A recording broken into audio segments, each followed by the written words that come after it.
is sacred. It does not belong only to those we agree with. It belongs to everyone. I will defend that right every day that I am mayor, even when those protesting say things that I abhor. Let me also be clear about something else. New York City will never tolerate violence, whether from protests or counter-protests. Many of the counter-protesters met this display of bigotry peacefully, with a vision of a city that is welcoming to all. But a few did not. Two men, Amir Balat and Ibrahim Kayumi, traveled from Pennsylvania and attempted to bring violence to New York City. They are suspected of coming here to commit an act of terrorism. There is video of these two individuals throwing two devices towards the protest. The police department has determined that these were improvised explosive devices made to injure, maim, or worse. Thanks to the swift and decisive actions of NYPD officers at the scene, both men were immediately taken into custody, and the devices they brought taken off of our streets. I want to commend the officers who were on site. They faced a chaotic situation that very quickly could have become far more dangerous. NYPD Chief Aaron Edwards and Sergeant Luis Navarro ran towards the danger so that others could run to safety. They are here with us now, and I want to thank them today publicly as I did yesterday privately, and to thank the dozens of other officers who responded without hesitation. That is courage, that is selflessness, and I'm deeply grateful to both of them and to every member of the NYPD who works every single day to keep New Yorkers safe. As the NYPD continued their investigation yesterday, they found a third suspicious device in a vehicle on East End between 81st and 82nd Street. Out of an abundance of caution, they conducted a number of limited evacuations of nearby buildings before removing the device from the area. Once the device was removed, those evacuated were allowed to return to their homes. I am grateful for their continued work to keep New Yorkers safe. And let me say this plainly. Anyone who comes to New York City to bring violence to our streets will be held accountable in accordance with the law. As this case continues to develop, I will remain in close contact and communication with our police commissioner. I want to say thank you once again to everyone who acted on Saturday to protect their fellow New Yorkers and to uphold the values of this city. Now I would like to invite Police Commissioner Tisch to say a few words. Thank you, Mayor. Good morning, everyone. First, I will tell you that we are not at liberty to discuss many aspects of the ongoing investigation at this time due to the pending prosecution. The suspects here, Amir Balat and Ibrahim Kayumi, are going to be prosecuted in federal court here in Manhattan, and a complaint will set forth criminal charges and the factual allegations supporting those charges. After that complaint is made public, which I expect to occur later today, I will be able to say much more about the investigation and what we have learned in this case. But it is crucial that we respect that process and not get ahead of it. That being said, I can confirm this morning that this is being investigated as an act of ISIS-inspired terrorism. I can also provide some additional information building on my remarks from Saturday evening. At that time, we were beginning to conduct preliminary analysis of two devices that were ignited and deployed earlier that day, one in a crosswalk on East End Avenue and East 87th Street, and the other on the west side of East End Avenue between East 86th and East 87th Streets. That testing was performed by the NYPD's bomb squad and FBI Special Agent bomb technicians in consultation with an FBI chemist. Preliminary test results determined that these were not hoax devices nor smoke bombs. They were improvised explosive devices that could have caused serious injury or death. Part of our initial investigation was to determine what energetic substance, if any, was used in the two devices, and our analysis showed that one of the devices deployed by the subjects contained the substance triacetone triperoxide, known as TATP. Now, TATP is a dangerous and highly volatile homemade explosive that has been used in IED attacks around the world. Our bomb squad then rendered safe both devices. And as of now, explosive evidence samples are being sent to an FBI lab for further testing. Our investigation also led our detectives to a vehicle that was tied to the suspects. And yesterday afternoon, patrol officers found that car, a black 2010 Honda with New Jersey plates on East End Avenue between East 81st Street and East 82nd Street. Using a robot, the NYPD's bomb squad was able to find another possible suspicious device and materials inside the car consistent with the first two explosive devices, and the area was immediately frozen and cleared. A limited evacuation of certain floors and certain nearby buildings was conducted while the officers secured the vehicle and removed this third device, which was transported to Rodman's Neck for further testing. This third device tested negative for explosive material. Once the scene was secure and deemed safe, residents were allowed to return to their homes. Now, we have been in a heightened state of alert in New York City since the start of hostilities in Iran, and we remain in that posture today. We will continue to deploy additional counterterrorism resources throughout New York City, including heavy weapons teams, K-9 units, aviation, and more.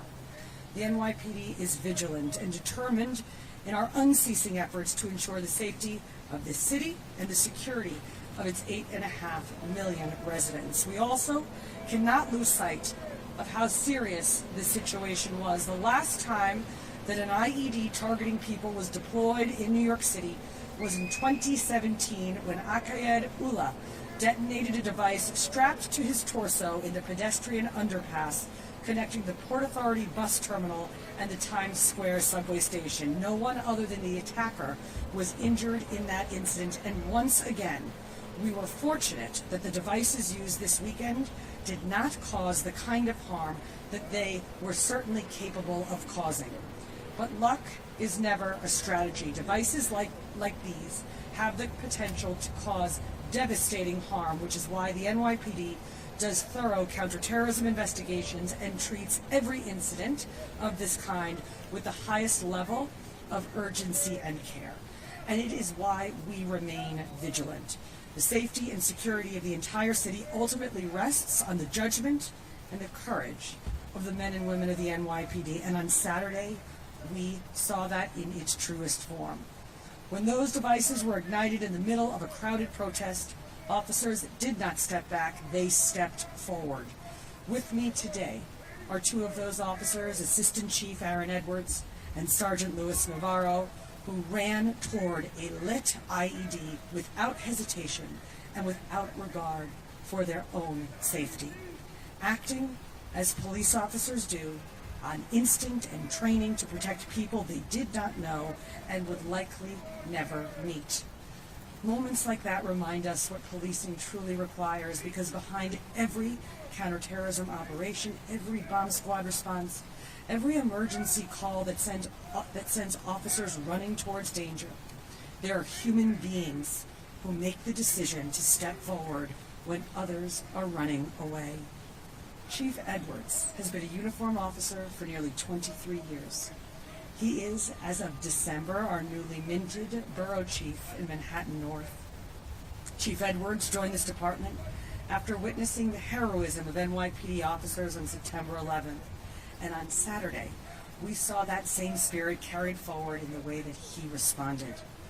Sergeant Navarro has spent the past 11 years serving the city he grew up between Puerto Rico and New York, eventually settling in Washington Heights in the Bronx, and joined the NYPD after a close friend encouraged him to take the exam. On Saturday, he and Chief Edwards responded with the calm judgment and professionalism that situations like this demand. Together, they represent the dozens of cops who were safeguarding that protest Saturday afternoon, and the nearly 35,000 members of this department who stand watch over New York City every day. Our entire city owes all of them a debt of gratitude, and although I've said it to them many times already, I will never tire of it. Thank you for your service. We'll now take some questions. Thanks, everyone. We have time for a few questions. We'll start with Jake, AP, right here. Right here. Sorry, we have a microphone too. I know you can't really go into so much detail at this point, but given that you are saying this is an act of ISIS-inspired terrorism or investigated, Sorry, could you just speak up a little bit more? Yeah. Can you just give us any sense as to what information you may have to indicate that this is possibly ISIS inspired? Also, the commissioner mentioned the heightened state of alert related to the war in Iran. Any indication at this point that there's a connection? And then just also, do you know why they wanted to come to New York in this protest in particular? So I'll pass this over to our commissioner to answer some of the specifics. So Jake, at this time, we do not have any information that connects this investigation to what's going on overseas in Iran.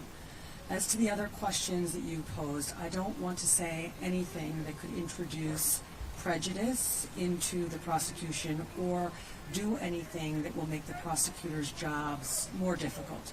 What I can say is that the complaint, I expect, will be unsealed later this afternoon, and once that happens, I will be at greater liberty to discuss and answer the questions that you pose. Thank you. We'll go to Andrew Zeck now. Mayor, you said you were not home at the time of this incident. Can you tell us where you were, how you learned about this incident, and what went into your thought process about why you didn't speak about this publicly, either on Saturday when the commissioner did or on Sunday? So we had known that this was a protest that was scheduled for over a week, and I had known that there were precautions being taken, and I'm incredibly appreciative of the work that the NYPD both did in advance, as well as the work that we've spoken about having happened on the day and since then. My wife and I were at the New York City Sign Museum in Brooklyn at the time. We continue to be kept up to date as to what was going on both in the midst of the protest and the aftermath of the protest. And we also wanted to ensure that we were able to address New Yorkers directly and clearly with all of the facts as we had them, especially given how fast-moving this has been. We wanted to ensure that we had all of that together. Thank you. We'll go to Catherine, CNN. Hi, good morning.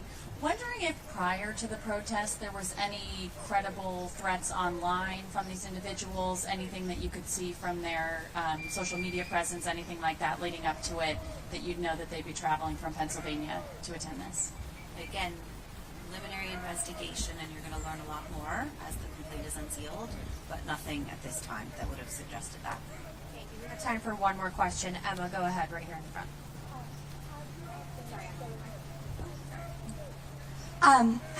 Has the team finished going through the devices of the two men associated, and also is there anything known about a possible third individual who was with them? Those devices are currently being investigated, so that process is ongoing, and we have no information about a possible third individual with them at this time. Thank you guys so much.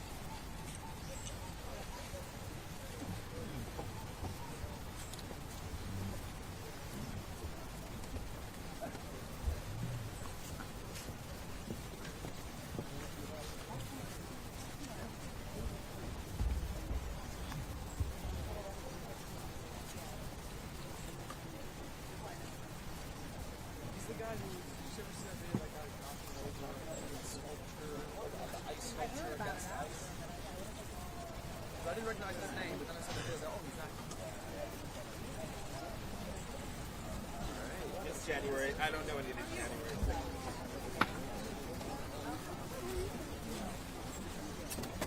He gave us a photo up with two officers.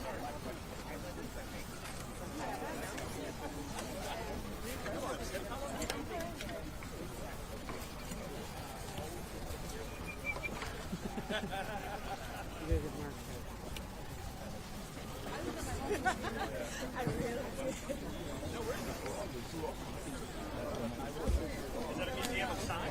Sign museum?